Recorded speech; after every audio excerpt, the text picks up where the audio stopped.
I came to the gym the other day. I don't cover the Thunder, but I wanted to like be in the gym and watch Chet because I saw him do what he did in Utah, and that seemed, I don't know, pretty cool. Like there was some cool stuff, and I legit like am excited to watch Chet this rookie year because I really like the shot blocking. I think that's like legit.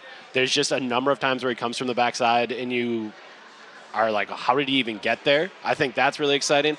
Yeah, he's thin. Like that all exists, but I do think offensively he's shown a little bit of skill. And like obviously, I don't want to. I already know how bad this is going to sound, but I cover Giannis, and Giannis. It took to his second year. Took until his second year to figure out how to do the spin move, and Chet like already has that move. Like he's already like I think he's more skilled than I thought he was. Like I thought it was just going to be okay. Let's just pick and pop him. He'll be fine. Offensively, I think there's a little bit more there. Yeah, no, he's skill was never a question with him. And IQ, he's a very high IQ player. The question is, at that size, meaning his weight, right? Being a big is going to be hard enough for him. And when you look at the other skinny players who have been successful in our league, Giannis, Kevin Durant, Brandon Ingram, to me, they all exhibited a level of lateral quickness and mobility that mimicked a guard, or at least a wing.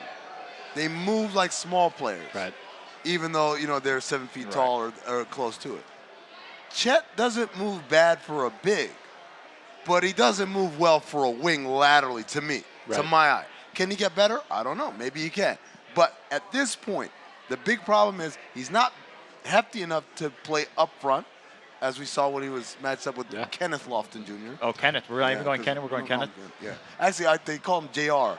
That's what short for Junior. Junior. Yeah, they call him Junior in Memphis apparently. So these are the insights you get, folks. Yeah, there you go. Intel from the mayor. Yeah. So he's not strong enough to do that, but I don't know if he's quick enough laterally to be a wing at this point. And now he's going to be able to use his length to buy time and all that. But again, this is summer league. You can do that. You can do that stuff here. It's a little harder when you're doing it against guys at the league level. When you have to do it against Giannis, for sure. Dude, I never like going with those. So for instance, when people say, "Oh, if you can't guard Kenneth Lofton Jr., how are you going to guard Embiid?" And I'm like, Embiid? How's he going to guard PJ Tucker? PJ Tucker do that to him. So same way. I won't say how's he guard Giannis on the perimeter. I say like how's he guard Alec Burks? Right. Like that's he'll have problems with that guy who's a good NBA player, but it's like. But nowhere near the headaches that we're talking about at the highest level. But for me, like when you're picking him at 2, you're kind of thinking like, all right, down the road he's going to be our guy that's going to have to stop those. Like it's a long way to go. He's like high ceiling, low floor. Floor. Like he could fail miserably, or he could fulfill his potential and be like Kirilenko with a bigger Kirilenko with a jump shot. Right. You don't know. We don't know. Yeah. It's like I'm intrigued by him, but I'm not as infatuated with him as everybody else because I think he's going to have, like when we talk about all the wings and things like that, everybody always talks about those guys were skinny too. I said those guys weren't slated to play bigs like in the way Chet is. Sure. Giannis probably, but like Ingram or KD, which I've heard a couple of times when people throw that out there, I'm like, yeah, KD came into the league was starting as a 2. Right? Like it wasn't. It was never. Chet is meant to be a big man in this league, and I think he's going to struggle a little bit there. I think his defense, his shot blocking off the weak side is the best thing he's got. Yeah. And besides his shot and his IQ, but that's the real skill defensively. On ball, I think he's going to have a hard time because once guys start getting into his body, it's over, man. Like he's just going to fall over. So then, where are you at with like the rest of the top 3? Is it Paolo for you? Like, is that who you're thinking about, like as you're watching games, or what is it for you? I'm in on Paolo for a couple of reasons. One, I thought he had he had the highest floor. I felt like he'd come in right away, can score, do all that stuff, and it was the perfect fit for what Orlando needed, right? Like Orlando needs somebody that can basically be a one-on-one scorer at times. And the thing for me, because I don't even watch a ton of college basketball, but watching him here, like I'm blown away by his passing. Like it's stuff like it's sometimes it just looks simple, but like he's posting up a guy on one side, that whip pass, and then he just off the bounce, one-handed whip pass to Houston in the corner for a 3. I was just like, I'm sitting there going like, how is nobody else going nuts right now? Like, this is amazing.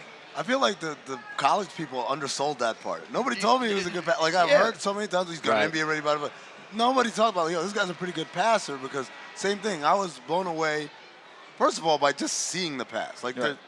there are players that go out there, Yep. they never even see, they No. never even recognize that, oh, that was an option right there. Then there are guys who see the pass and don't want to pass, right? Yes. Then there are guys who see the pass and want to pass, but have timing off. So Right. throw it a little too early or a little too late. Then there are the guys who have see the pass, want to pass, have the timing right, but location. Up here, right. down by the ankles, to the right, to the left, right? He's got all of that. Like, he's got all that checked off. I'm like, yo, why wasn't this talked about more in his pre-draft conversation? It just felt like we got so locked in right away with, you know, hey, Jabari, Chet, 1, 2, Right. Paolo's going 3. It got obviously changed on draft night, but like I think that was part of it. And I was gonna say, we talk about body, right? Like his shoulders, man. Oh, like God. He's massive. He's massive. And then speaking to the passing, I think so often I see him get to a spot, and younger players might take a shot, take a floater, try to do something. He's making the pass. Yeah. Like that's all that next level stuff that you put together, the body, the vision. Like that's gonna play. Period. Like that's gonna work in the NBA. I thought you were about to say something else. He's when they talk about being NBA ready, that's Right. that's NBA ready right That's there. Right? NBA ready. He's coming in day one, ready to go. For sure. All right, let's talk about the other guy, Jabari Smith, who went 3rd to Houston. What's been the impression so far of him? I wish he could get to the rim a little bit better. I understand that he is billed as a tough shot maker. Making tough shots is cool. I cover Chris Middleton. It's very helpful. Like that, it's like a good thing to be able to do.